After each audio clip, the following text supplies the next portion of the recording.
نحمدہ و نصلی علی رسولہ الکریم وأما بعد وأعوذ باللہ من الشیطان الرجیم بسم اللہ الرحمن الرحیم۔ انسان جب عملیاتی طور پر تعویذات کی زد میں ہوتا ہے تو انسان کا جسم ہو، چاہے انسان کی ازدواجی زندگی ہو یا پھر کاروباری ہو یا معاشی طور پر ہو،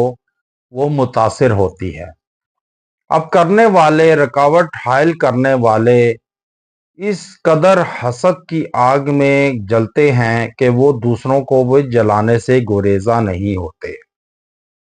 اب جب انسان پر تعویذات کی صورت میں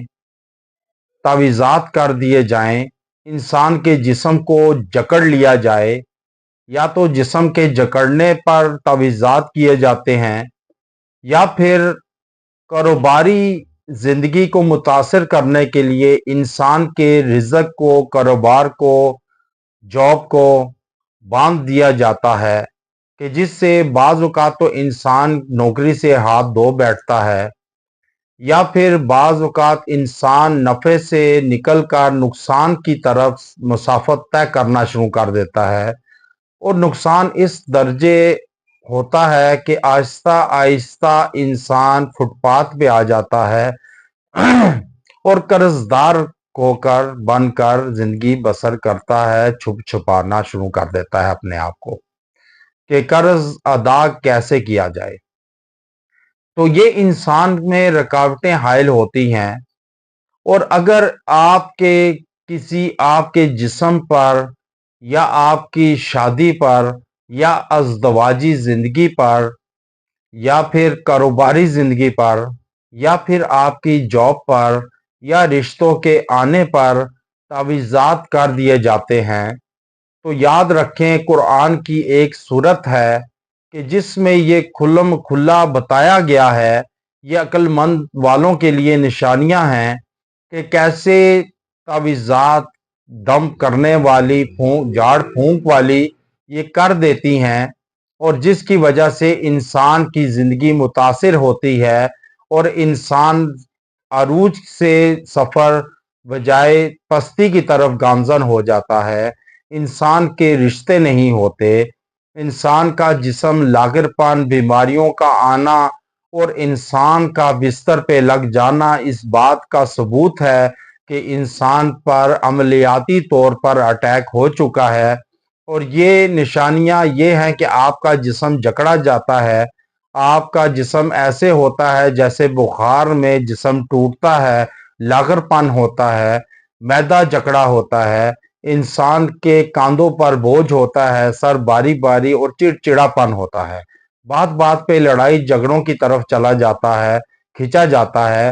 تو یہ انسان پر تعویذات ہو جاتے ہیں۔ اب یہ جب ہو جائیں تو اس کے لیے انتہائی بامجرب وظیفہ لایا ہوں کہ جس کی وجہ سے آپ تعویذات سے بچیں گے، محفوظ رہیں گے۔ اگر آپ پر تعویذات ہو چکے ہیں تو ان کے اثرات زائل ہوں گے اور آپ ان سے محفوظ رہیں گے اللہ کے فضل و کرم سے، اس صورت کی بدولت، کیونکہ قرآن ایک خود شفا ہے۔ اگر اس کو شفا کے طور پر پڑھا جائے تو یہ پوری کی پورا قرآن شفا ہے اور انسان اس سے فائدہ اٹھا سکتا ہے، لیکن کیونکہ قرآن سے دوری کے سبب ہم ان سے ناآشنا ہو کر محروم رہ جاتے ہیں، اور پستیوں کی طرف، برائیوں کی طرف، بیماریوں کی طرف، ناکامیوں کی طرف، ہم غموں، تکلیفوں، رنجشوں کی طرف چلے جاتے ہیں،